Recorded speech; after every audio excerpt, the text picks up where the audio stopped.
తండ్రి, నా గడియ వచ్చియున్నది. నీ కుమారుడు నిన్ను మహిమపరచునట్లు నీ కుమారుని మహిమపరచుము. నీవు నీ కుమారునికిచ్చిన వారికందరికీ ఆయన నిత్య జీవము అనుగ్రహించున్నట్లు సర్వ శరీరుల మీదను ఆయనకు అధికారమిచ్చితిని. అద్వితీయ సత్య దేవుడవైన నిన్నును నీవు పంపిన యేసుక్రీస్తును ఎరుగుటయే నిత్య జీవము. చేయుటకు నీవు నాకిచ్చిన పని నేను సంపూర్ణముగా నెరవేర్చి భూమి మీద నిన్ను మహిమపరిచితిని. తండ్రి, లోకము పుట్టక మునుపు నీ యొద్ద నాకు ఏ మహిమయుండెనో ఆ మహిమతో నన్ను ఇప్పుడు నీ యొద్ద మహిమపరచుము. లోకము నుండి నీవు నాకు అనుగ్రహించిన మనుషులకు నీ నామమును ప్రత్యక్షపరిచితిని. వారు నీవారయుండిరి. నీవు వారిని నాకు అనుగ్రహించితివి. వారు నీ వాక్యము గైకొని ఉన్నారు.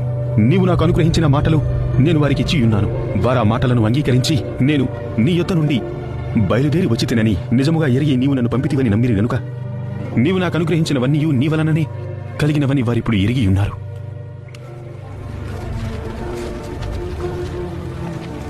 నేను వారి కొరకు ప్రార్థన చేయుచున్నాను, లోకము కొరకు ప్రార్థన చేయటం లేదు. నీవు నాకు అనుగ్రహించి ఉన్నవారు నీ వారైనందున వారి కొరకే ప్రార్థన చేయుచున్నాను. నావన్నీయు నీవి, నీవియు నావి.